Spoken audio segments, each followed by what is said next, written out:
사울은 하나님께서 친히 직접 세우신 이스라엘의 초대 왕이었습니다.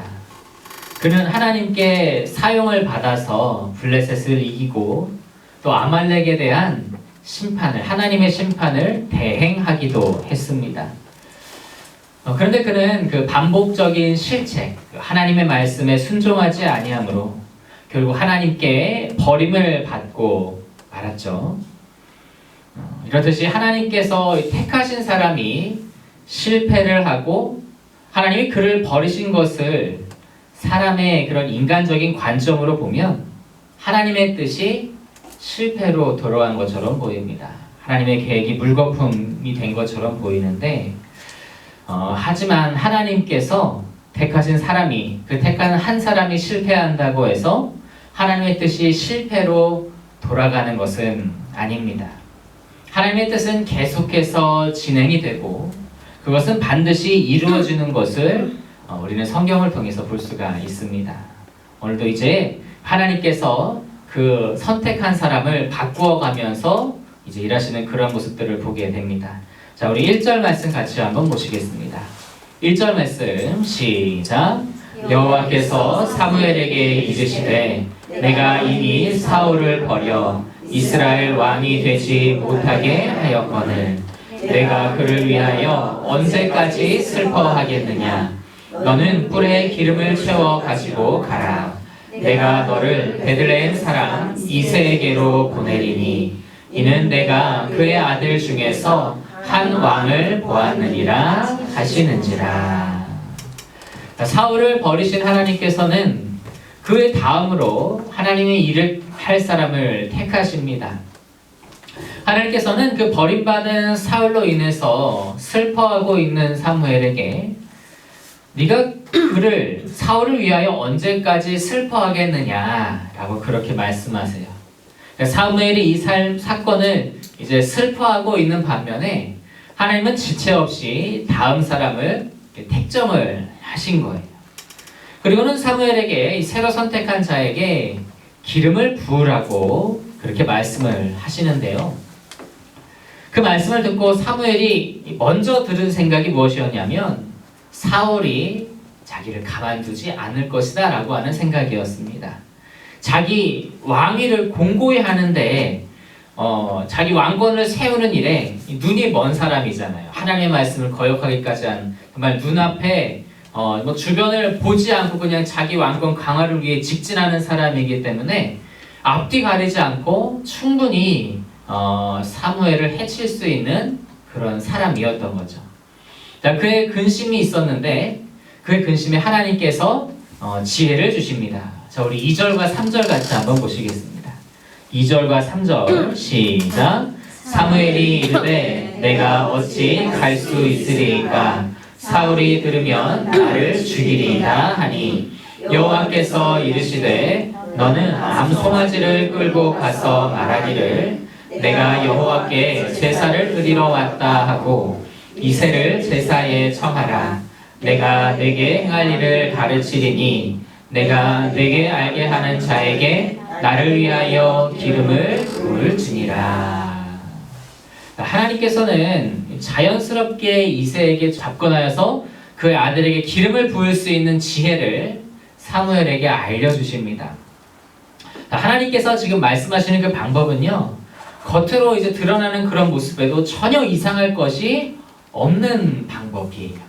그리고 또 하나님께서 친히 이 방법을 하나하나 일러주셨기 때문에 돌발 상황도 하나님께서 다 제어해 주시는 거죠.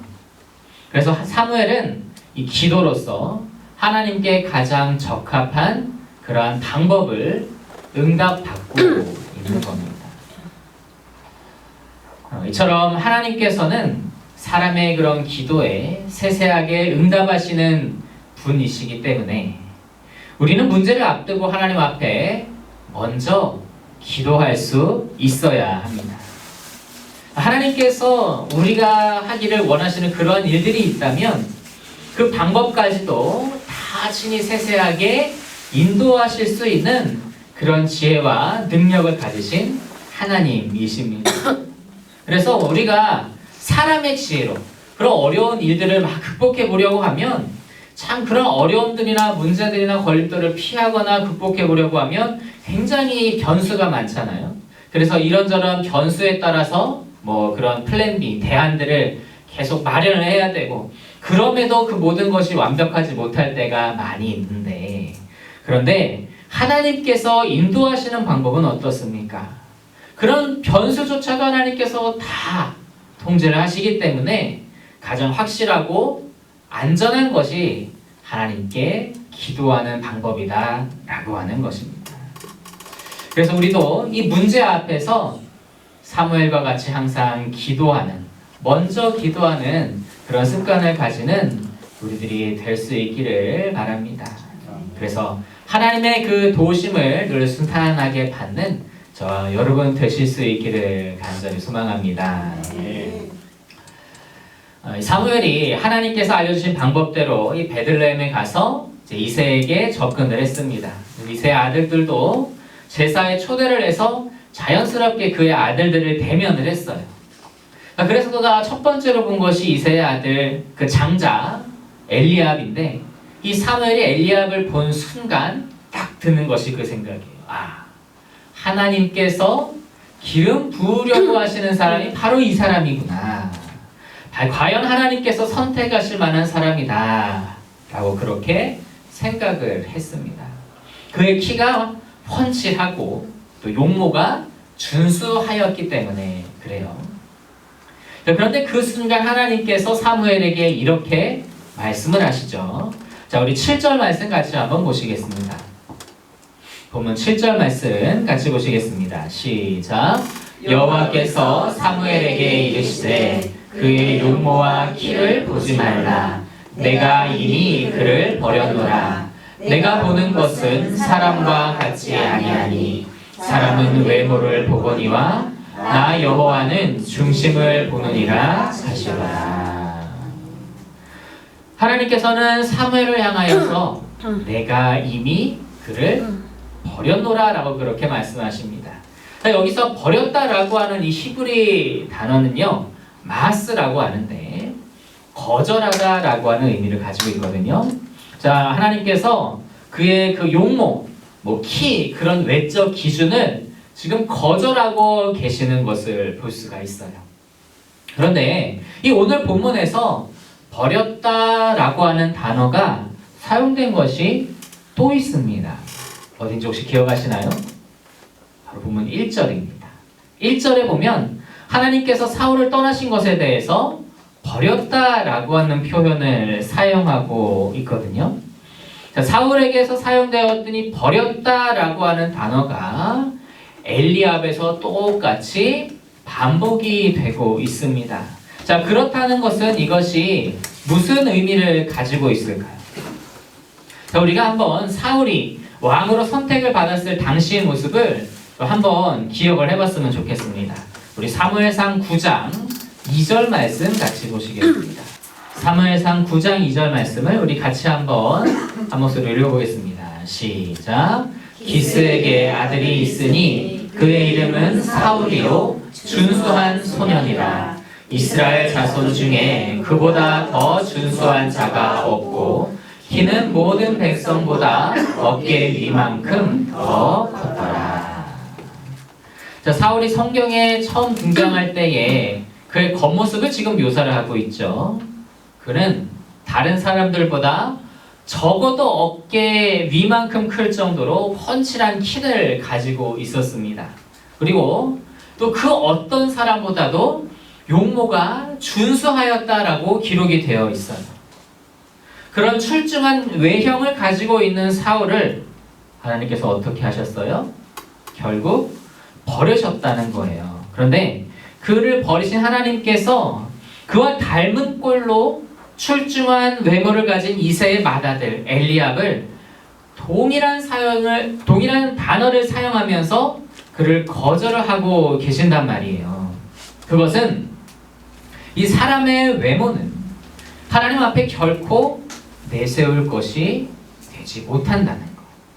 하나님은 이 사람의 외모에 속지 않으신다라고 하는 것을 강조하고 있는 겁니다.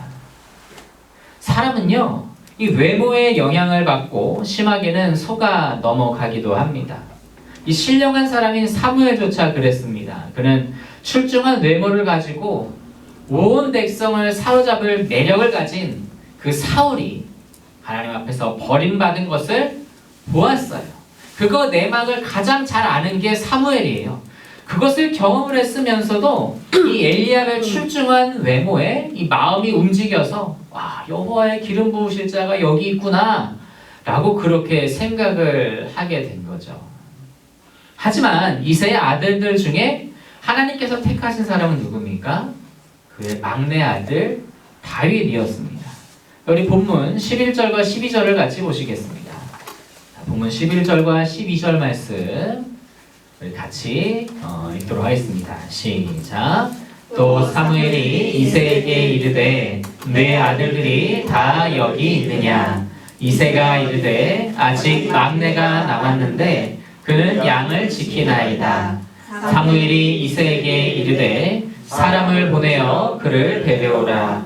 그가 여기 오기까지는 우리가 식사 자리에 앉지 아니하겠노라. 이에 사람을 보내어 그를 데려오매 그의 빛이 붉고 눈이 빼어나고 얼굴이 아름답더라. 여호와께서는 이르시되 이가 그니 일어나 기름을 부으라 하시는지라. 사무엘은 이새에게 그 모든 아들들 다 데려오라고 했는데 이새는 막내인 다윗을 데리고 오지 않았습니다. 그리고 묻기 전에는 막내 아들이 따로 있다는 얘기조차 하지 않았어요. 왜 그랬을까요? 이 이새에게 있어서 다윗은 자랑할 만한 아들이 아니었기 때문에 그렇습니다. 엘리압과 같이 훤칠하고 잘생겼으며 듬직한 장남이 있었으니 뭐 다른 아들들에게 눈길이 갔겠어요. 그런데 그 중에서도 다윗이 겉으로 보기에는 제일 비교할 만하지 못하다는 거예요. 게다가 다윗의 외모를 표현한 말씀을 보면요, 빛이 붉었다라고 하죠. 어떻게 보면 이 다윗이 목동이었잖아요. 밤낮으로 밖에서 양을 치고 그렇게 밖에서 생활한 다윗의 거친 그러한 모습을 표현하는 것이라고도 볼 수 있을 거예요. 그리고 뭐 눈이 빼어나거나 얼굴이 아름답다는 표현에 그런 최상급 표현이 없어요. 누구보다 아름다웠다, 누구보다 눈이 맑았다, 그런 게 없어요. 그러니까 좀 그 형이 잘생겼기 때문에 그런 집안 내력이 있기 때문에 어느 정도 기본적인 외모는 있었을지 모르지만 결코 그게 출중한 모습이 아니었다는 거죠. 하지만 하나님께서는 그런 다윗을 선택하셨습니다. 그의 무엇을 보셨기 때문일까요? 그의 중심을 보셨기 때문에. 하나님을 향한 그 순전한 마음, 하나님을 사랑하는 그 다윗의 마음을 미리 보시고 하나님께서는 다윗을 택하셨다라고 하는 겁니다. 여러분, 이처럼 하나님은요, 사람의 중심을 보시는 분입니다. 그 사람의 내면을 보시는 분이에요. 그 사람의 내면을 보실 수 있기 때문에 그 사람이 겉모습과 일치하는지 아니면 정반대인지를 하나님은 아시고, 그래서 사람의 외모에 이제 속지 않으신다라고 하는 거죠.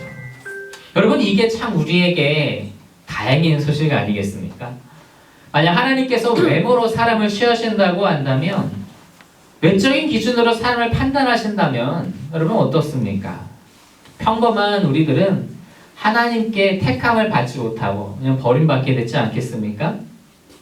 하나님께서 외모를 보신다면 연예인같이 출중한 외모를 가진 사람만 선택받을 수 있을 것이고, 그리고 지적 능력을 보신다면 높은 학력을 가진 사람들만 선택을 받을 수 있을 것이고, 재력을 보신다면 그 최상위권에 있는 그런 부자들만 선택을 받을 수 있을 거예요. 어떻게 되었든 우리같이 평범한 사람들은 아무리 평생을 노력을 해도 선택받을 수 없고 구원받을 수가 없고 하나님의 택하심에 쓰임받을 수가 없을 겁니다. 하지만 다행스럽게도 하나님께서는 그 백성을 택하실 때 외모나 조건, 소유 같은 것을 보지 않으신다고 그렇게 말씀합니다. 우리 말씀 한 구절 찾아보실까요? 시편 51편 6절 말씀 같이 보시겠습니다. 자, 시편 51편 6절 말씀을 같이 읽어보겠습니다. 시작. 보소서, 주께서는 중심이 진실함을 원하시오니 내게 지혜를 은밀히 가르치시리이다. 그 중심으로 하나님께 선택을 받은 다윗이 이 말씀을 고백한 거거든요. 그의 고백처럼 하나님께서는 이 중심이 진실한 사람을 원하시고 택하시는 분이심을 믿으시기 바랍니다. 그러니 하나님께 택함을 받을 수 있도록 우리가 우리의 외모보다 우리의 중심을 가꾸는 우리들이 되기를 소망합니다. 거울로 우리의 외모를 비추어 보는 것보다 말씀으로 우리의 마음을 더 비추어 보고 세상 지식을 갖추기 위해 공부하는 것도 중요하지만 하나님의 말씀을 더욱 중요하게 여기며 묵상하고 또 많은 물질을 소유하기 위해 노력하기보다 하나님의 말씀을 많이 소유하기 위해 노력하는, 그리하여 하나님을 아는 지식과 지혜가 많아지는 저 여러분이 되실 수 있기를 간절히 바랍니다. 그렇게 우리가 하나님을 가까이 하고 우리가 또 하나님을 사랑하면 하나님께서도 우리를 가까이 하시고 하나님의 일에 우리를 택하여 사용하실 것이며 또 우리에게 구원을 베푸실 줄로 믿습니다. 그래서 저와 여러분이 하나님이 찾으시는 그 중심이 아름다운 사람이 다 되실 수 있기를 간절히 소망합니다.